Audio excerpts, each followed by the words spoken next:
Okay, hi. So I am doing my reflection for the case studies that we reviewed this week, and then I definitely have some thoughts about some of them. So I'm going to start with Amy. And we left off, she was 6 centimeters dilated, 100% effaced, 0 station. You're going to stay, room was going to be set up. It kind of seemed like this little slow dance for Amy as she started to zone into labor and really start connecting with her body. I've seen this so many times with first-time parents as they really just need you to stay and they need permission to really go into labor because they've never done this before. They don't know how to tune into their body and figure out where they are in labor. So they really need someone there to be like, you're good. You can do this. This is normal. Nothing bad is happening. So I think it's really helpful that she was 6 centimeters and you can stay now. I think a doula would have been really, really helpful.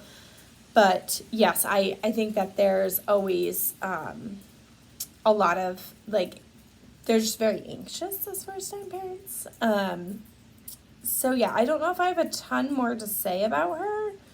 I definitely have a lot to say about Bess and even Claire. So I'm going to jump to Claire because she had the spontaneous rupture of membrane at 120 and then meconium, the tube-like meconium, so it hadn't dispersed out into the amniotic fluid, which makes us think that it's fresh, and possible a breech presentation. We didn't finish off which maybe we'll dive into that this week, but of where, if you did give her an exam and if baby was breech. So I'm really interested in that.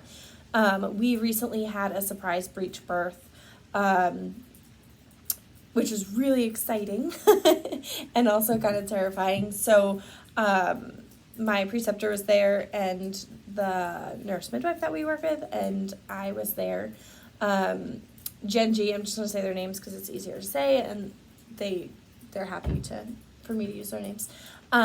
Genji's my preceptor, and then Jenna is our other midwife that works with us, and she's a nurse midwife. So she has she's graduated recently, but she is just stepping into primary role. So she was at this birth, third time mom who had all home births, all very quick, normal, no issues, very straightforward. And she got to the birth, and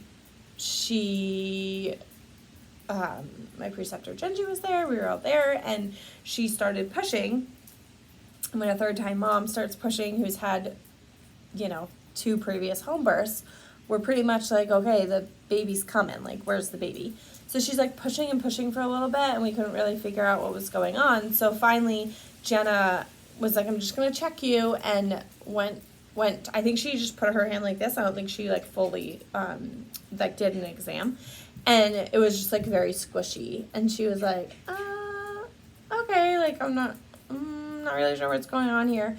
And we ended up turning on the flashlight and looking, and there was not a head, there was a bum. So we had her get out of that tub immediately, go on to hands and knees. Didn't tell the mom baby was breech, because my preceptor Genji, her training is you don't tell them, because if you do, they tense up. So baby, it was a very standard breech delivery. Bum came out, leg, and then torso, and then arm, and then we got to put hands on baby and move the tissues so baby could take a breath, and the head came out. It's a very straightforward birth. So I think breech birth is super exciting and also super terrifying. So there's also, you hear the horror stories, the devastating outcomes of breech ovaries. So when Claire was presenting breech, I'm is this going to be one of your surprise breech deliveries that happened? So really interested to see what the exam was and what you felt when you go in there. And then Bess, so lots to say about Bess.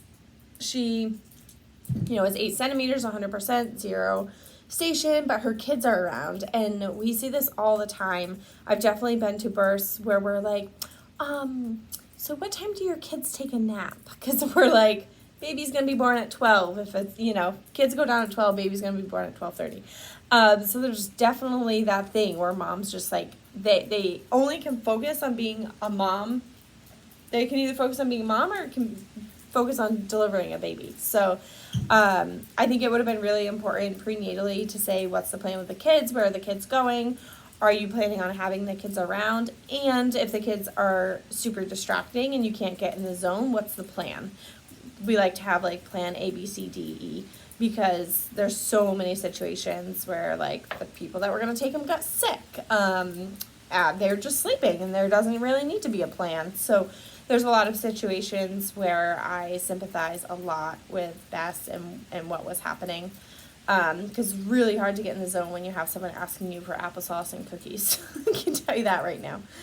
And then a huge thing about Bess is, which I think the whole class was kind of shocked, was that you, Gina, would offer her AROM, which I, as a student, and knowing what I know, especially when you're like, oh yeah, I go in and I make sure there's not a cord there and I make sure I'm not nicking anything I'm not supposed to. Like, as a student, I think I'm never doing that in my entire life.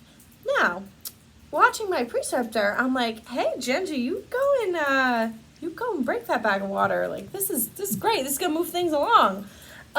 So I have very mixed feelings about it, because as a student, I'm like, that's terrifying. What if I did something wrong?